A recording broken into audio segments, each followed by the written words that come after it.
완전 경쟁 시장에서는 일반적으로 찾아보기가 쉽지 않았는데 요즘에 인터넷 판매 쪽에서 분명히 된다는 얘기입니다. 최저가를 검색해 봤는데 여러분들 절대 그 밑에 높은 가격으로 클릭 안 하죠. 그치? 예매는 생겼어요. 예매는 생겼는데 지금 쿠팡 이런 것들 급할 때는 뭐 빨리빨리 받을 수 있기 때문에 많이들 이용을 합니다만 빨리 받을 수 있다라는 추가 서비스에 돈을 낸 거지 제품 자체에 돈을 냈다고 볼 수는 없어요.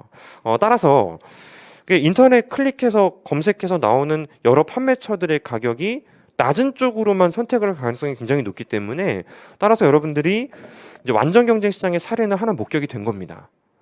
물론 제품을 제조하는 업체들은 조금 다른 이제 돈을 썼을지 모르겠지만 판매처가 완전 경쟁이 돼버리는 거예요.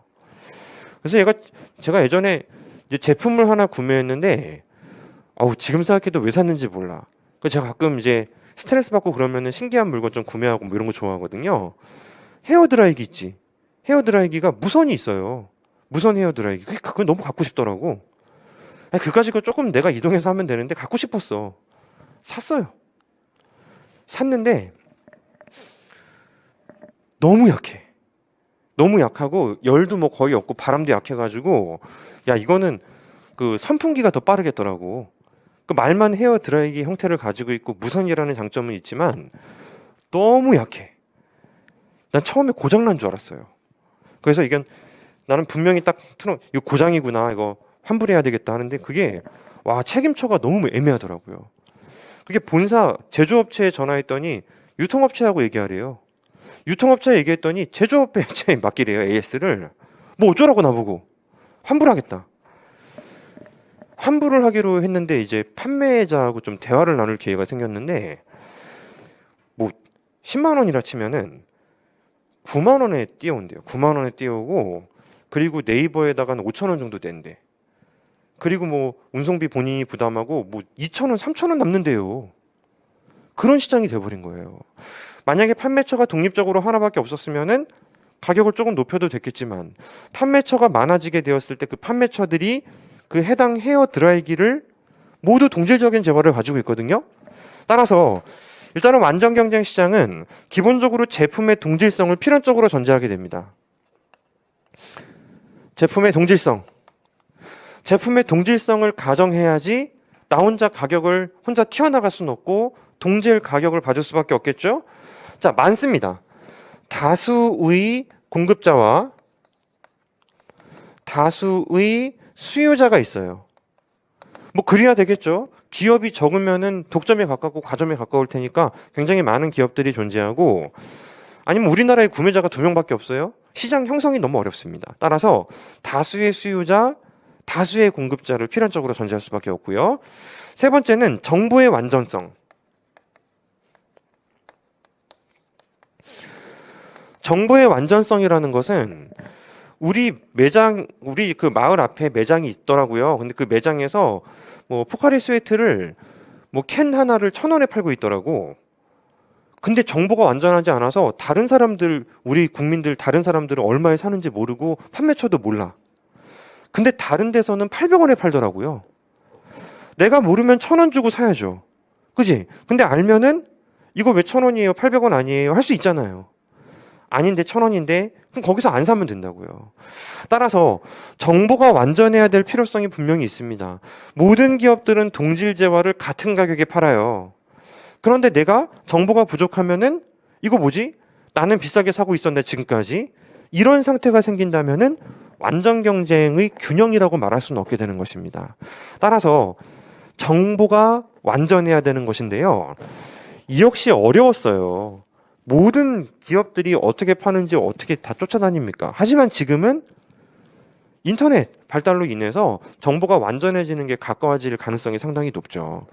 따라서 사실 소비자에게는 편리한 게 인터넷이지만 기업들 입장에서는 인터넷이 그렇게 좋은 것만은 아닙니다. 제가 말씀드렸죠?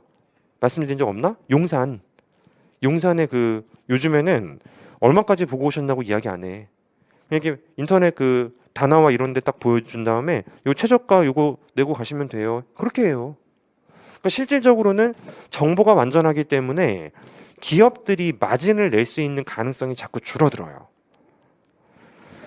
근데 문제는 그게 마냥 좋은 건 아니에요. 왜냐하면 우리가 조금 비싸게 사더라도 결국 그걸 구매한 사람이 마진을 남겨야지 가서 소비를 또 증대시킬 수가 있을 것이고, 그 소비가 또 증가해주면은 돌고 돌아서 내가 돈을 버는 이 업종의 매출이 또 증가하게 되고 나도 또 돈이 증가하고 그러면서 성장할 수가 있을 것인데, 이거 뭐 마진 남기기가 쉽지 않으니까 다 같이 소비가 적체돼 버리는 거예요.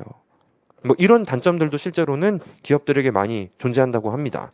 마지막으로 제일 중요한 거, 진입과 이탈이 자유롭다.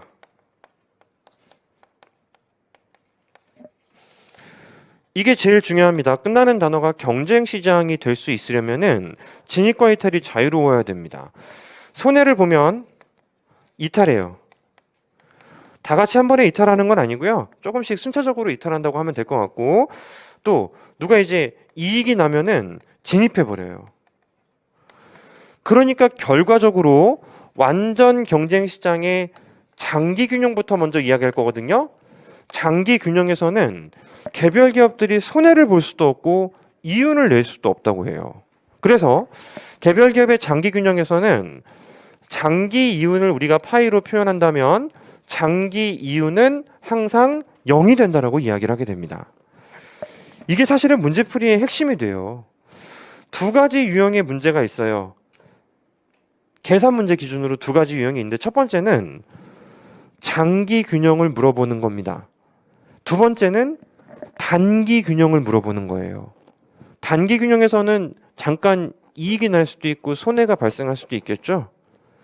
그리고 개념 문제를 물어볼 수 있습니다. 완전 경쟁 시장의 특성으로 다음 중 옳은 것은 뭐 이런 걸 물어볼 수가 있다는 거예요.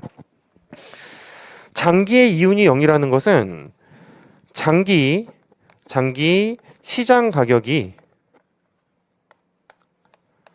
평균 비용하고 데이터가 일치한다는 것을 의미해요. 여러분들이 수식을 바라보실 때 등식이 있잖아요. 그 등식을 이렇게 바라보시면 안 돼. 항상 왼쪽과 오른쪽이 같은 방향으로 따라간다? 그렇게 생각하시면 안 돼요. 그러려면은 세 줄을 긋습니다. 항등식이라는 표현이 있거든요. 세 줄을 그어두면은 왼쪽이나 오른쪽이나 같다는 거예요. 그냥 똑같은 의미라는 거예요.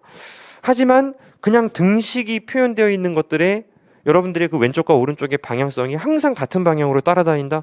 그것까지 보장되는 건 아니라는 거죠. 왜? A씨라는 것은 모양이 다양하죠. 뭐 이렇게 생길 수도 있고 뭐 이렇게 생길 수도 있고 뭐 다양한 모양을 가지고 있는데, 장기에서 가격을 설정하면은 평균 가격하고 일치한다라는 이야기를 한 것이지, 평균 비용하고 일치한다는 이야기를 한 것이지, 그 둘이 항상 같은 방향으로 함수가 설정되었다는 얘기를 하는 건 아닙니다. 등식은 그래야 한다를 말하는 것이고 그럴 것이다를 말하는 거지, 왼쪽과 오른쪽의 데이터가 무조건 항상 같은 방향이다라고 보는 건 아니에요. 그래서 이거는 평균 가격 함수가 일치하는 게 아니고 실제 수치가 일치해야 되는 것입니다. 즉, 지금 장기예요. 가격이 1,000원이야. 야, 너네들 평균 비용 얼마야? 1,000원. 그걸 말하는 거예요. 따라서 장기에서는 평균 비용값하고 다를 수가 없어요. 다를 수가 없습니다. 완전 경쟁 시장의 단기, 장기에 대해서 좀 설명을 드려볼게요. 자, 완전 경쟁 시장에서 단기라는 것은 우리가 이렇게 정의합니다. 아직은 기업이 진입하거나 이탈하지 못하는 순간적인 상태. 따라서 기업의 숫자가 이제 불변인 상태. 이 상태를 보고 우리는 단기 상태라고 이야기를 하게 됩니다. 따라서 단기에는 여러 가지 경우가 가능하게 되는데, 이제 손해를 보는 상태가 지금일 수도 있고 이익을 보는 상태가 지금일 수도 있어요. 그래서 자, 단기에는 자, 현재 이익이 발생한다. 가능합니다. 이익이 발생하면 원래 이제 진입하게 될 텐데, 단기 균형을 물어봤으면은 아직은 진입이나 이탈이 발생하지 않은 상태를 말하기 때문에 현재 이익이 발생할 수도 있어요. 단기적으로 설정된 가격하고 평균 비용값하고 비교해 봤더니 이쪽이 큰 상태가 일시적으로 유지는 될 수 있다는 거예요. 두 번째, 현재 손해가 발생하는 상태 있어요. 현재 손해가 발생한다면은 단기적으로 기업이 책정한 가격과 평균 비용을 저울질해 봤더니 오른쪽이 더 큰 겁니다. 하나 1,000원 받고 팔고 있는데 평균 비용이 1,500원이면 하나 팔 때마다 500원씩 손해를 보니까요. 판매량 곱하기 500원만큼 마이너스가 되는 거잖아요. 이런 상태가 일시적으로 가능한 것을 우리는 단기라고 보통 이야기를 하게 됩니다. 장기는 기업의 수가 바뀔 수 있는 균형을 말합니다. 이미 적어놨죠. 기업의 수가 바뀔 수 있대요. 손해를 보면 나갈 수 있고 이제 이탈도 가능하고 이제 이윤이 생기면은 진입도 가능한 상태를 말해요. 그래서 이 상태에서는 이익이나 손해가 없습니다. 이익도 손해도 없는 상태. 이익도 손해도 없는 상태. 그러니까 위에 또 다시 한번 적죠. 장기에서 결정되는 가격이 A씨 값하고 정확히 일치하는 상태. 시장은 이렇게 단기와 장기로 구별이 가능하다고 이야기를 하는데, 우리가 이제 생산자 이론을 한번 조금만 떠올려 볼게요. 이 생산자 이론이라는 것이 뭐지? 노동과 자본을 사용할 때 노동은 항상 유동 요소지만 자본은 단기에는 고정 요소라고 그랬다고요? 장기에는 유동 요소라고 이야기를 했단 말이죠. 그쵸? 기억나시죠? 그럼 이거하고 기준이 다르냐고 생각해 보자는 거예요. 비슷해요. 비슷합니다. 왜냐하면 기업이 진입을 하려면 뛰어들어야 돼요. 기업이 진입을 하려면 뛰어들어야 되는데 뛰어들려면 뭘 확보해야 됩니까? 매장, 그지? 공장, 사무실, 컴퓨터. 자본을 늘리지 못하면 기업이 진입할 수가 없는 거고요. 이탈을 할래도 마찬가지입니다. 이탈을 할래도 기업들이 그런 설비들을 처분해야 되는 거잖아요. 따라서 우리가 기업의 숫자가 늘 수 있냐 그렇지 못하냐를 기준으로 현재 지금 장단기를 나누고 있지만, 결국 이 단기와 장기는 자본량을 증대시킬 수 있냐 없냐하고 맥락은 동일하다는 얘기가 되는 거예요. 따라서 여기 단기에는 기업의 수가 불변인 상태라고 말하잖아요. 자, 이거는 사실상 자본량을 이제 고정시켜야 되는 케이스라고 해석이 가능하게 되는 겁니다. 기업의 수가 바뀔 수 있다는 거죠. 들어올 수도 있고 나갈 수도 있다라는 거죠. 공장 차리고 설비 챙기고 뭐 사무실 놓고 해야 되잖아요. 이거는 사실상 K를 유동적으로 변화시킬 수 있는 상태인 것과 마찬가지가 되는 것입니다. 그래서 우리는 이게 이제 생산자 파트에서는 기업 자체적으로도 자본을 늘리고 줄이고 요거 가지고 장단기를 나눴었지만, 완전 경쟁 기업이라 하더라도 비슷한 거예요. 여기도 마찬가지로 기업이 진입하면서 자본을 늘릴 수 있냐, 기업이 진입하면서 자본을 이탈하면서 줄일 수 있냐, 그거하고 맥락이 같습니다. 단기란 진입과 이탈이 발생하기 전 기업들의 산출량 변화만 가능한 기간을 말하고요. 장기란 신규 기업의 진입이나 기존 기업의 이탈이 가능할 만큼 충분한 기간을 의미하게 되는 것입니다. 초단기라고 부르기도 하는데 그런 것도 있어요. 초단기라고 부르는 것도 있는데, 이거는 내가 지금 10개 만들고 있는데 갑자기 시장에서 수요가 증가해서 순간적으로 15개를 만들고 싶지만 그게 생각보다 쉽진 않잖아요. 기업들 자체 내에서도 순간적으로 상품량의 변화를 유발시키지 못하는 상태. 그래서 구태여 하나 더 두자면은 초단기도 있는 것입니다. 초단기. 이거는 생산량 불변 기준이에요. 생산량을 순간적으로 움직이지 못하는 상태. 근데 보통 이런 초단기는 잘 안 물어볼 거예요. 뭐 물어볼 이유가 별로 없죠. 아무것도 갑작스럽게 변화시키지 못하는 거를 뭐 어떻게 변화했냐라고 물어보는 게 좀 애매하기 때문에, 개념 문제라면 또 물어볼 여지가 조금은 있기 때문에 그 정도 선에서만 보시면 괜찮을 것 같습니다. 이 기간 동안의 공급 곡선은 수직인데 뭐 금방 우상향하죠. 단기 균형에서는 P는 MC에서 행동할 때 이윤이나 손해가 발생할 수 있다고 하고, 장기 균형에서는 P는 MC에서 행동하더라도 이윤은 0이고 AC의 최저점에서 가격이 결정된다. 아, 오늘 이것만 제대로 이해해도 완전 경쟁 시장은 100% 커버하신 거예요. 칠판을 보고 조금 이야기를 진행해 보도록 하겠습니다.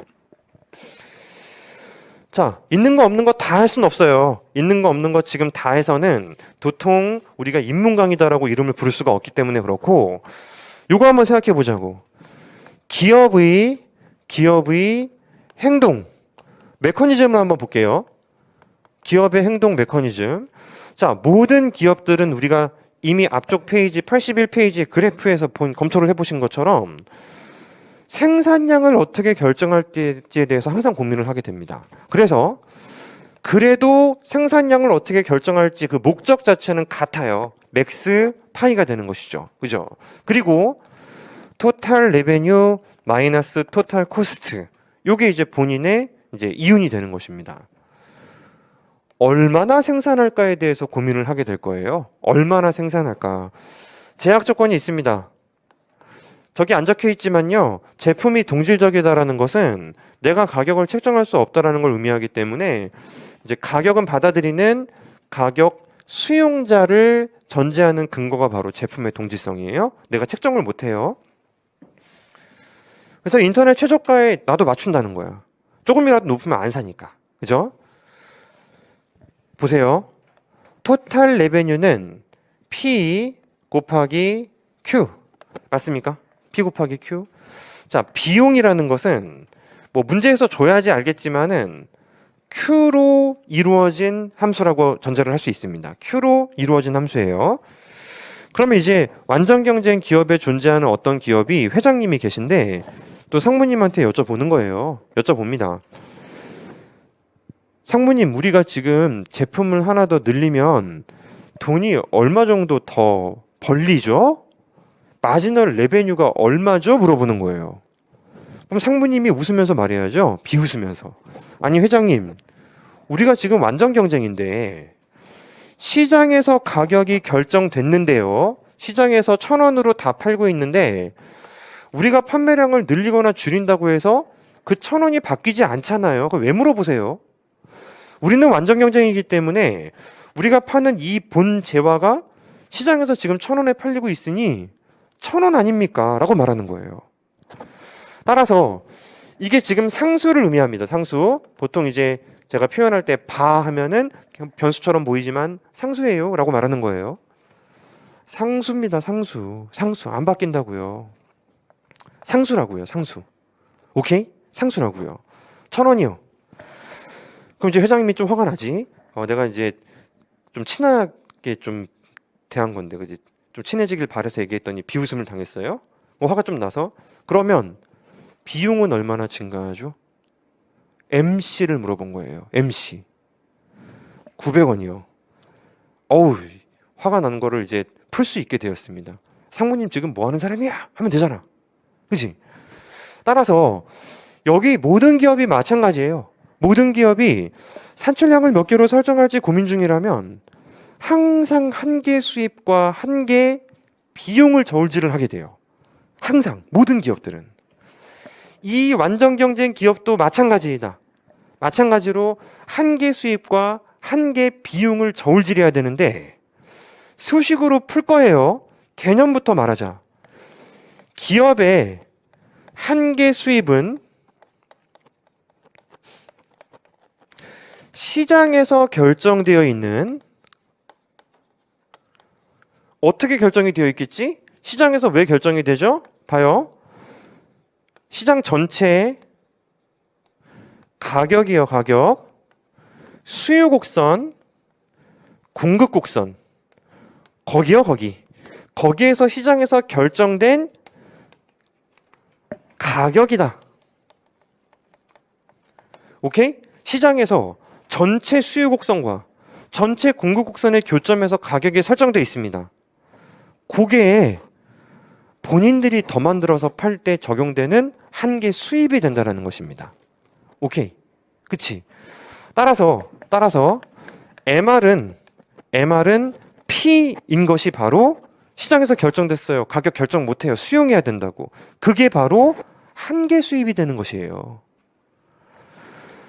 당연히 한계 비용은 수식적인 문제입니다. 한계 비용은 DQ분의 DTC가 되는 것이죠. 그지? DQ분의 DTC. 즉 내가 지금 비용 함수가 있는데 현재 Q로 미분해서 함수가 나오면 거기에 현재 생산량을 대입해서 구할 수 있다는 거죠. 한계 비용은 이제 비용적인 측면으로 접근을 하는 것입니다. 이 경우 한계 수입이 P이기 때문에 만약 P, MC라면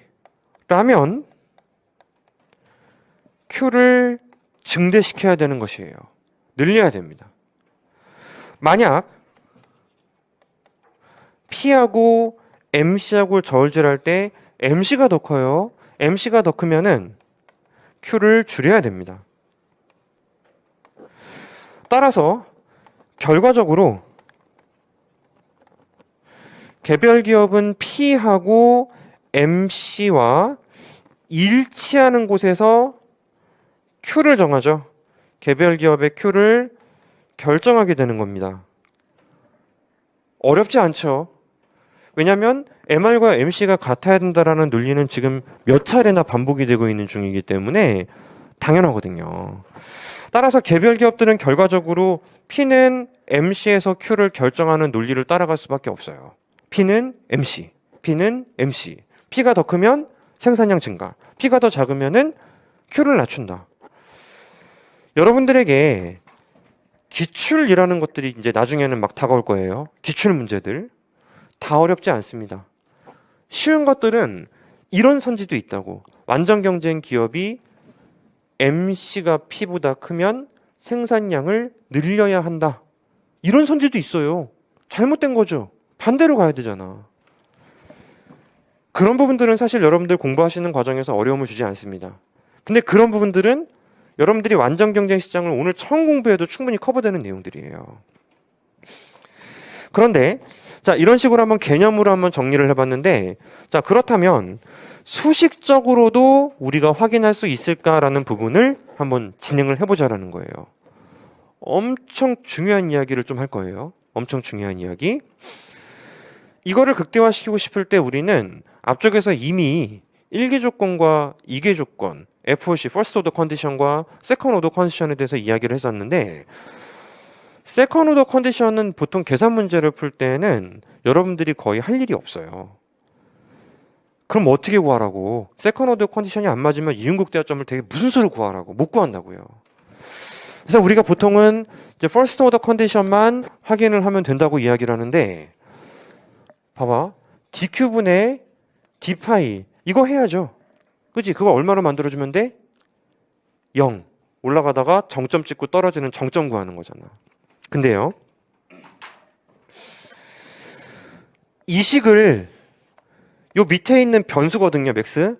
이걸로 미분해서 뭘 하려는 거 아닙니까?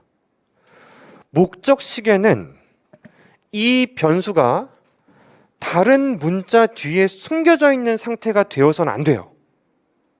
되게 중요한 얘기예요, 진짜로. 여러분들이 공부의 폭이 비약적으로 넓어지는 동시에 공부량이 엄청 줄어들 수 있는 핵심을 말씀드리려고 하는 거예요.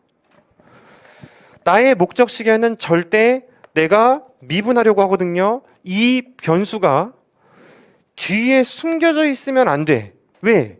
뒤에 숨겨져 있으면은 Q가 바뀔 때 숨겨져 있지, 그러니까 뭐 안 바뀌는 것처럼 미분을 진행할 건데 알고 보면 그게 바뀐다는 거예요. 오케이? 예를 들어서 요 P라는 값이 지금 다른 건 괜찮잖아. 그지? Q로 이루어질 거고 얘도 Q라서 괜찮은데 P가 만약에 개별 기업의 판매량 때문에 변화할 수 있다면 P 두고 상수 취급하면서 미분하면 안 된다고. 진정한 변화값이 아니게 되니까. P를 무슨 수를 써서라도 그 내가 미분하려는 변수가 밖으로 드러나지도록 보이게 정리한 다음 그 다음에 미분하셔야 됩니다. 하지만 지금은 문제가 없는 거예요. 그지? 지금은 문제가 없어. 왜? 요거 뭐야? 요거 기업 입장에서는 받아들여야 하는 상수 아닙니까? 상수. 따라서 그냥 미분 진행해도 되는 거라고. 봐요. P 곱하기 Q 미분하면 얼마? P. 그지? 상수. P. 그리고 TC를 미분하면은 보통 우리가 MC라고 합니다. MC. 그게 0이라는 거예요. 그게 0. 이계도 함수는 크게 필요하진 않습니다만 우리가 오늘 언급했으니까 이제 오늘 안 까먹었을 거 아니야. 언급했으니까 까먹지 않을 거라면은 봐봐요. DQ의 제곱 이렇게 표현한다 그래. 약속된 거예요. 이게 의미하는 것은 DQ분의 DP 마이너스 DQ분의 DMC가 될 것이고 이 부호가 양수면은 안 된다는 거죠. 음수여야 한다는 것입니다. 음수. 근데 완전 경쟁 기업 입장에서 이거 한번 생각해 보자고요. 이거 얼마예요? 개별 기업이 생산량 움직일 때 시장 가격이 바뀌어요? 안 바뀌어요? 안 바뀌지. 0. 오케이? 그러면 이게 음수가 되려면은 요거 뭐라는 거예요? 이거 DQ분의 DMC가 이렇게 돼야 되는 거야. 그지? MC가 우상향해야 되는 것입니다. 수평만 돼도 되게 애매해. MC가 수평만 돼도 굉장히 애매하고 우상향을 기본적으로 전제를 할 수밖에 없어요. 근데 이제 MC가 우하향하는 거 찾는 게 진짜 힘든 일이란 말이죠. 대부분은 그냥 풀면 된다는 얘기입니다. SOC가 이제 기본적으로 반드시 필요하다라는 게 거의 목적이 힘들다는 얘기예요. 따라서 오케이 이 조건이 맞으면 됩니다. 같은 말이죠. P는 MC라는 조건이 갖춰져야 되고 다시 칠판 봐주세요. 이윤을 극대화시키기 위해서 이러한 조건 하에 Q를 어떻게 설정해야 되는지에 대한 이 조건을 찾은 게 FOC입니다. 따라서 P는 MC가 갖춰져야 되고 거기에서 Q를 결정해야 한다라는 이야기를 이제 기본적으로 우리가 확인할 수 있다라는 것입니다. 그러면 자 P는 MC라고 했으니 우리가 P는 MC 개별 기업의 행동 메커니즘까지는 이제 도출을 했고요. 요거 보자고. 그러면 혹시 개별 기업들이 이 공급곡선을 갖나? 공급곡선 있어야 되는데 공급곡선의 정의는 시장에서 가격이 결정되면은 우리 기업은 이만큼만 생산할래라고 말하는 기준곡선. 그게 바로 개별 기업의 공급곡선이에요. 개별 기업의 공급곡선. 자, 지금은 라지Q라는 문자를 썼지만 이제부터는 이제 전체 판매량과 개별 기업의 판매량도 우리가 신경을 쓸 것이기 때문에 개별 기업에서 스몰 q를 기호를 써볼게요. 스몰 q, 그건 개별 기업 차원 생산량, 기업의 숫자가 10개면 10 곱하기 스몰 q가 라지 q, 전체 시장의 공급. 봐봐. 우리가 이제 초반에 배웠는데 여기에 물론 대문자로 하면은 시장 전체거든요. 근데 단위가 똑같으면 개별 기업의 공급 곡선을 그릴 수가 있잖아요. 개별 기업의 공급 곡선은 봐봐. P는 MC에서 QS를 결정한다면서요.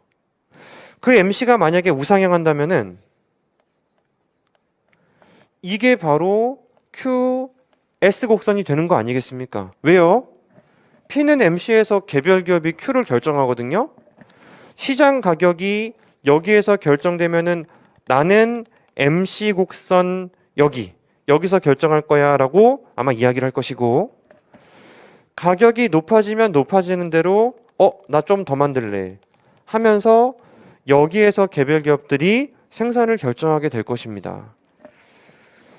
시장 전체 공급곡선 구하는 거 기억나죠? 개별 기업의 공급곡선들이 몇 개가 되는지 모르겠지만 그냥 오른쪽으로 합쳐버리면 돼요. 합쳐버리면 돼. 그러면 우상향하는 공급곡선을 가정했어요. 우상향하는 공급곡선을 가정했어. 기업이 2개예요.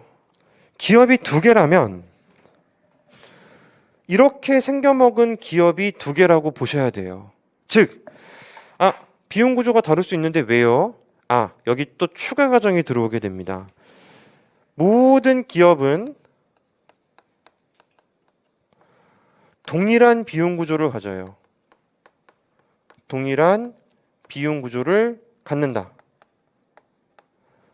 모든 기업들이 동일한 비용 구조를 갖기 때문에 제1기업도 이 곡선, 2기업도 이 곡선을 본인의 공급 곡선이라고 생각해요. 그럼 칠판 보셔야 돼. 이제부터 기업이 두 개야. 기업이 두 개면은 P0일 때 이만큼 공급하겠다라는 의지를 보이는 기업이 두 개잖아. 그지? 두 개. 그 기업이 P1일 때는 이만큼 공급하겠다라는 의지를 보이는 기업이 두 개잖아요. 그지? 두 개. 따라서 기업이 두 개일 때 공급 곡선은 이렇게 우상향하는 게 시장 전체 공급 곡선이 될 거예요. 라지 Q, S 두 개. 오케이? 기업이 하나 더 진입했습니다. 똑같은 공급 곡선을 가지고 있는 기업이 진입했어요. 그러면 P0일 때 1기업, 2기업, 3기업. 그치? P1일 때 1기업, 2기업, 3기업. 따라서 기업이 만약에 하나 더 진입하게 되면은 우상향하는 공급 곡선을 갖는 기업이 하나 더 늘어난 것이기 때문에 공급 곡선이 오른쪽으로 확장될 뿐만 아니고 기울기도 완만해지는 것입니다. 무슨 말인지 알겠어? 하나 더 들어왔어. 하나 더 들어오면은 기울기가 더 완만해지면서 4개.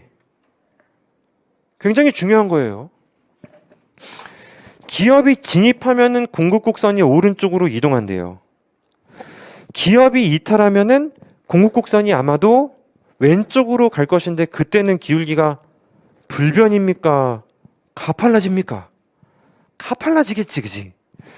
개별 기업의 공급 곡선들을 수평 앞에서 도출한 것이 전체 공급 곡선이기 때문에 진입할 때에는 더 완만해지고 이탈할 때에는 가팔라지게 되는 것입니다.